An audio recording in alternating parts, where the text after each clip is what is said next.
Voyage sur l'eau. Origine du voyage d'eau d'Ajalvir. QANAT arabe. Le voyage d'Ajalvir est en service depuis environ 1000 ans, c'est aujourd'hui la plus ancienne infrastructure de la municipalité et jusqu'aux années 60 du XXe siècle, l'une des plus importantes et appréciées de tous les ajalvireños.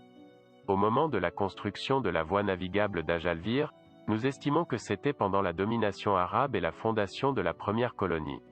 Ajalvir a dû être fondée au IXe siècle, avant même la fondation ou la refondation de Madrid, car sa proximité avec la ville d'Alcalá de Henares nécessite la création de colonies voisines pour la culture agricole dans la Campiña del Henares, ce qui était impossible à habiter. Seulement les grands centres de population. La coutume arabe consistait à cultiver des terres à partir desquelles on pouvait retourner au village après une journée de travail. L'implantation du noyau urbain d'Ajalvir est faite sur une colline, loin d'un canal et sans eau courante. Cela nécessite de disposer d'un approvisionnement en eau fine, pour la consommation humaine pour que l'établissement humain soit viable à moyen et long terme. Les premiers habitants du village ont réalisé qu'ils devaient avoir un approvisionnement en eau stable et ne disposant pas de moyens mécaniques, la gravité devait être utilisée pour transporter l'eau. Dans la zone nord, à environ 1 km du centre-ville, un voyage d'eau a été construit entre deux collines pour alimenter une source, la Fuente de Arriba, située au même niveau que le centre de la commune et située à l'extrémité nord. Le lieu n'a pas été choisi par hasard, la présence d'une roselière très proche confirme l'existence d'eau dans la région.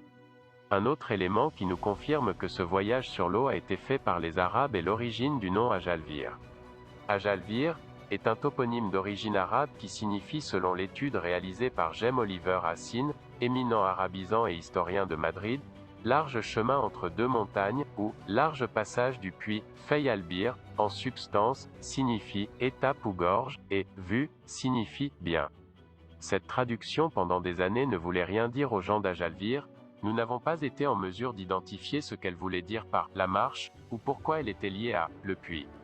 Au cours de la première décennie du XXIe siècle, Derulio Pereda, chroniqueur honoraire de la villa de Ajalvir, dans sa louable étude de l'histoire de la municipalité, a pu voir au-delà de la Fuente de Arriba et a identifié le voyage de l'eau, de le qui fait partie, et visualiser ce qui est maintenant évident et palpable pour nous. En effet, le parcours de l'eau se fait entre deux montagnes, collines, dit-on en Castille, avec une pente très ouverte. Il y a une large marche, dans l'axe de laquelle se trouve un puits. Cette description de l'orographie de l'environnement de le voyage par l'apostrophe. Eau, comme on peut le voir, englobe les deux définitions données par Jem Oliver Hassin sur la signification du nom Ajalvir. Pour accéder au parcours aquatique, il faut emprunter le chemin appelé de tout temps, chemin des puits, et qui est toujours en service aujourd'hui. Description du voyage sur l'eau aujourd'hui. Le parcours aquatique d'Ajalvir est d'eau fine ou potable, et se compose de trois zones, zone de captage, zone de transport ou conduite et zone de déversement ou distribution. Le bassin versant est l'endroit où l'eau souterraine est collectée à partir d'un puits-mer et se situe au sommet du cours d'eau, c'est son origine. La zone de transport ou de conduite est constituée de 13 puits dont le système de construction est similaire. D'abord, les puits sont creusés pour atteindre la couche perméable et bordée de briques, puis réunis par une galerie normalement visitable, qui si le terrain le permet elle sera sous la forme d'un dos de cheval nu, ou à défaut d'une galerie couverte d'une voûte en briques. Cette galerie au fond comporte un porche construit en briques par lequel s'écoule l'eau captée.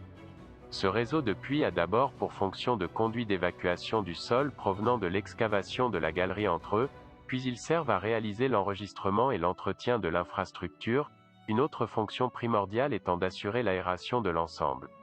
Dans la zone de décharge ou de distribution se trouvent deux éléments, le premier un conduit non visitable du dernier puits à la source, qui peut être construit en briques ou avoir une performance ultérieure et avoir un tuyau. Le deuxième élément est la fontaine pylône, qui est le point de décharge et le lieu, par un tuyau, par lequel l'eau sort.